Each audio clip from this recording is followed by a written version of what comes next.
Are the Minnesota Vikings losing leverage with wanting to trade up in this year's draft? Because that's kind of what it's starting to seem like, right? All of the news coming around the Minnesota Vikings or surrounding the Minnesota Vikings is, hey, they're looking to trade up. They want to find a quarterback that they think is going to be their next franchise guy. Tried doing it last year. Now this year with Kirk Cousins presumably heading to free agency and maybe not signing with the team again, it sounds like the Vikings are looking to trade up. But we could be losing leverage because I guess a lot of people around the NFL have heard about this, and it was brought to basically the analysts' attention during the Reese's Senior Bowl just a couple weeks ago when all these guys were there trying to collect information on, the draft prospects and stuff like that. And Christopher Gates of SB Nation basically dove through this situation and told us kind of what to expect for the Vikings at pick number 11 if they're capable of even trading up into the top 3, maybe even the top 4. So let's get right into it. Before we do, make sure to subscribe to the channel. So here's what Christopher Gates basically wrote. With the 2024 NFL Draft about 2.5 months away, we're starting to hear some rumors about teams that want to do various things, and the Minnesota Vikings are no exception. With Kirk Cousins' contract status in limbo, and even if he comes back, the Vikings are going to be looking for a long-term quarterback at some point, and teams around the league apparently already know that, which, not great, right? Now, behind the great ESPN paywall, Jeremy Fowler has filed a report about what he heard when he was down in Alabama for the Senior Bowl this past week. Now, one of his topics was which teams are potentially wanting to move up to draft a quarterback, and the Vikings have come up in league circles. Here's what Jeremy Fowler basically said. People around the league are keeping an eye on the Minnesota Vikings at number 11 too. They did a lot of quarterback homework last offseason and could eventually target one high in the draft with free agent Kirk Cousins' future in Minnesota uncertain. But moving from number 11 into the top 3 would cost GM Kwesi Adofo-Mensah a ton of draft capital.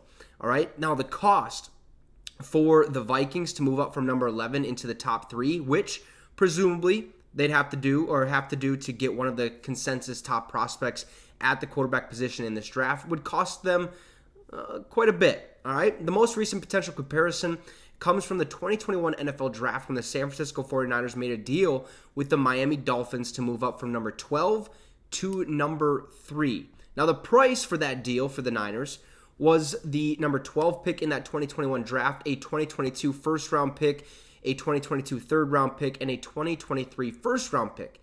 Now, I can't imagine the teams in the top 3 asking for less than that to allow the Vikings to move up, which I guess we can all expect. There's no way they're going to be like, oh, you want to come up here? All right, just give us let's swap picks real quick and we'll call it even. That's not going to happen. It's going to be a lot of draft capital that we're going to have to give up, right?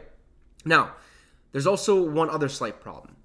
All 3 of the teams in the top 3 are in significant need at the quarterback position themselves.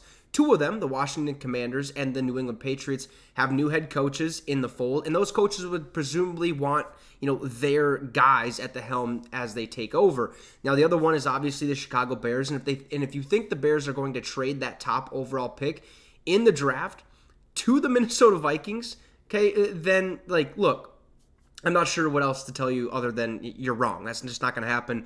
NFC rivals, okay, both in the NFC North. It's probably not going to happen. Another team might trade up with the Bears if they decide they want to ride with Justin Fields, but that pick is not going to come to Minnesota. So we're looking at the number 2 pick and that number 3 pick potentially waiting for the Vikings to try to make a move on. The most realistic one would be number 2, the Commanders, if they decide to roll with Sam Howell again. But again, I'm not sure that's going to be the case. Now, trading up in the NFL always sounds like a bold and sexy idea on the surface. However, it takes 2 interested parties to make it happen. And if those 3 teams are locked into taking quarterbacks with their picks, there's really nothing the Vikings can do about it. All right?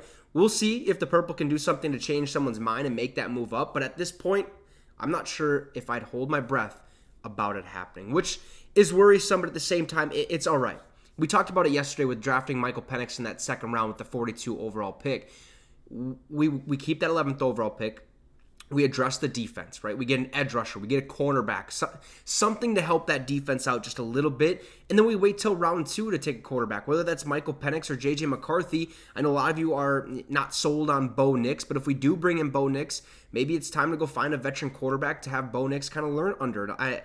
It is what it is, right? So if we can't trade up into that top 3 into one of those top 3 picks, which I think the Commanders would be the most likely one, not New England. I think New England's going to be taking a quarterback. Chicago, if they want to roll a Justin Fields, could trade out of it, but they wouldn't trade too far back. I think they would go maybe Arizona Cardinals or something like that, or I have no idea what the case may be. If they don't want Justin Fields, they're going to keep that number 1 pick and get Caleb Williams. But it's going to be a lot tougher than we think for the Vikings to move up. We're going to have to give up a lot of draft capital, and we're going to have to make sure one of those teams is okay with taking a J.J. McCarthy or a Michael Penix or a Bo Nix and stuff like that. And so when it says both parties have to be interested, they have to. Both of them have to be interested. It's not just the Vikings saying, we'll give you all this for that. And the Washington's like, sure, sounds good to us. Even though they really, really want to take, Jaden Daniels or Drake May. They're not going to just let that go away. That's just not going to happen, especially if the Vikings are planning on taking one of those guys at the same time. We could be losing leverage because everyone knows our plans and wanting to trade up, which I think is okay, right? We've talked about it. Take a defensive guy right away. Then in the second round, because I think more than likely, J.J. McCarthy, Michael Penix, they're going to fall to that second round. And that's when we can snag them there with that 42 overall pick or that 42nd overall pick, and even maybe trade a little higher up into that second round to make sure we actually get that guy, and then focus the rest on the secondary and the defense, or even draft a running back and kind of go from there. But right now the Vikings could be losing leverage. Trading up seems more unlikely than it has before. So you guys let me know your thoughts about this situation in that comment section down below. Drop a like and subscribe to the channel. It'd be much, much appreciated. Have a great rest of the night, folks, and Skol Vikes.